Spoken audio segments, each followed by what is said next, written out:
I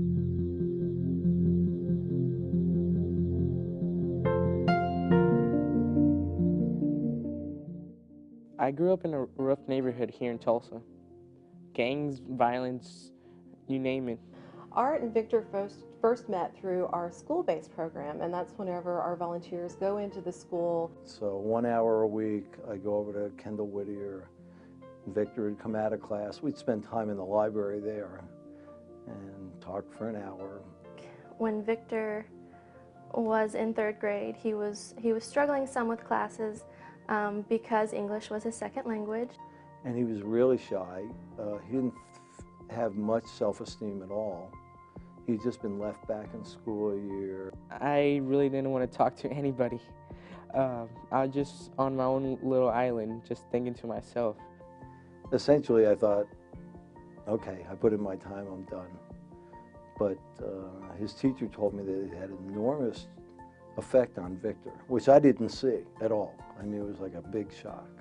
And I noticed he was always just very happy whenever Art would come around. And there was never a time where, he just didn't have a question for him.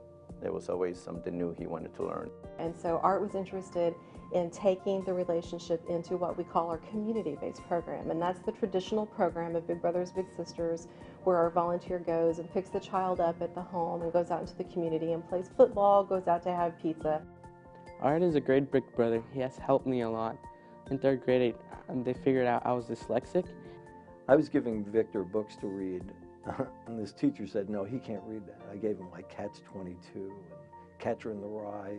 When Art taught me about the Marx Brothers, the first thing that came in my mind, he's old, it's black and white.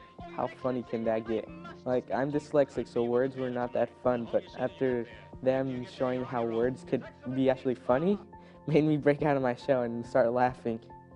I think one of the most interesting things that Art has done for Victor is that he's not only talked about going to universities and going into higher education and getting his degrees, he's actually shown him by taking him on tours of universities around the United States. Let's see, we went to Dartmouth and MIT and Harvard, and the people on these campuses were pretty impressed with him.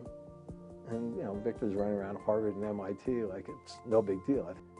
Before I met Art, I didn't think I would be going to college. I'll be the first generation of my family to ever graduate from college. When I got involved with Big Brothers and Sisters, they had a tagline, little moments, big magic. And I just thought, nice line, but it really turned out to be true. And we go to football games together. And so Victor, when he got to be a freshman at Booker T. Washington, he said he wanted to go out for football. And I said, okay. And he tried really hard, but it was obvious that, talent-wise, he's gonna fall short.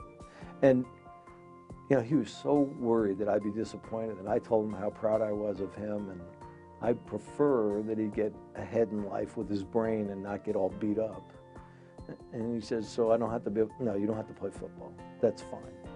And, it's one of the great moments in our relationship because I taught him that you need to try things. You can fail. There's nothing wrong with that. I've learned a lot about myself through this relationship, not just him. And I've grown. I didn't realize the value that a human can have, an adult human can have on a child. I really didn't, and it's made a big difference in both of our lives.